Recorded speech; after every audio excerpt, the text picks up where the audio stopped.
Welcome to the Growth Hub. Today we take a look into the gender pay gap argument. Does it exist, or are earnings merely personal choice?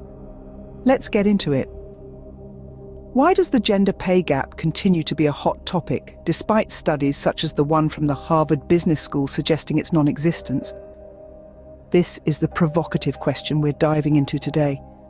We're venturing into the territories of industries where men and women predominantly work, backed by research from the Brookings Institution.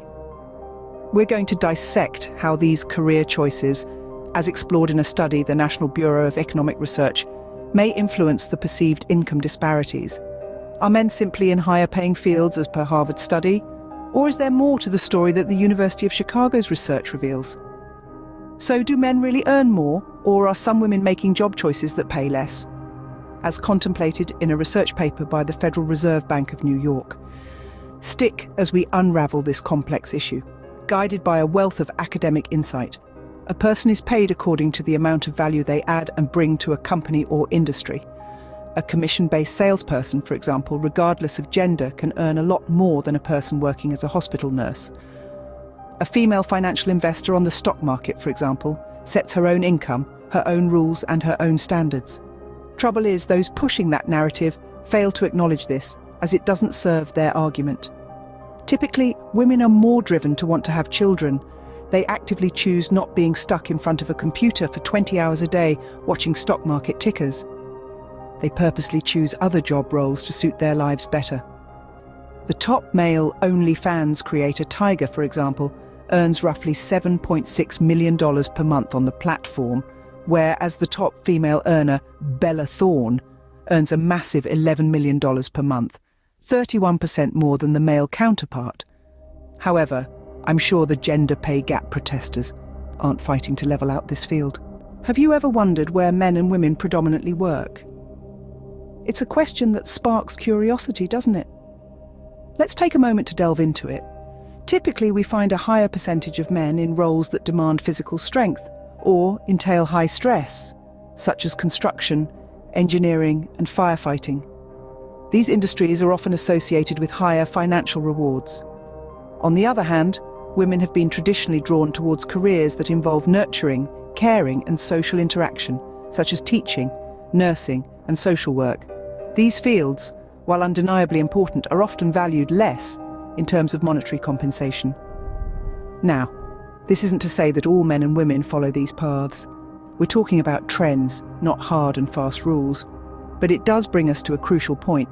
These industries, with their different financial values, are chosen freely by individuals. Does the choice of industry contribute to the perceived pay gap? Let's delve deeper. What if the gender pay gap is not a result of discrimination, but a consequence of individual choices? It's a question that challenges popular belief, yet it's worth pondering.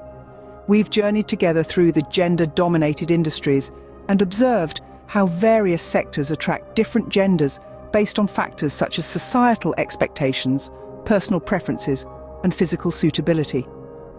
Now let's take a moment to reflect. Could the gender pay gap not be a symptom of inequality, but rather an outcome of these very differences in career choices? Think about it. Women, for instance, tend to gravitate towards roles in education, healthcare, and social work, sectors that historically pay less. This isn't discrimination, it's a result of personal preference and societal influence. It's important to question the narrative we've been told. Is the gender pay gap really a product of bias, or is it a reflection of the choices we make? Could it be time to rethink the gender pay gap narrative? So, is this all myth or reality? Let's take a step back. As we've explored, it's not as black and white as it may seem. Individual choices, industry norms, and societal expectations all play a significant role in shaping this narrative.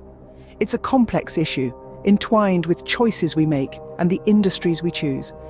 In the end, it's not about turning men against women, but understanding the complexities of the issue and striving for a more nuanced conversation. Let's take a moment to reflect on what we've just uncovered. The gender pay gap is not a straightforward issue. It's a tapestry woven from threads of individual choices, industry norms, and societal expectations. It's not about pitting men against women, but about understanding these complexities and how they contribute to the larger picture. We've scratched the surface of a complex issue, that requires more than just a cursory glance. Ultimately, your life, your career, and the choice of which industry you choose to enter into is in your hands. I sometimes feel the gender pay gap is a deflection tactic for not taking personal accountability for one's life. And it's easier to blame society instead of acknowledging one's fears and putting steps in place to overcome them. I'm sure there aren't scores of women waiting for a job working in the sewers, or offshore on oil rigs or underwater welding. The money is there if you want access to it, and are able to push past your fears to get it. We hope this has given you food for thought and sparked a desire to learn more. Remember, change begins with understanding. Let's continue to question, learn, and grow together. Take care.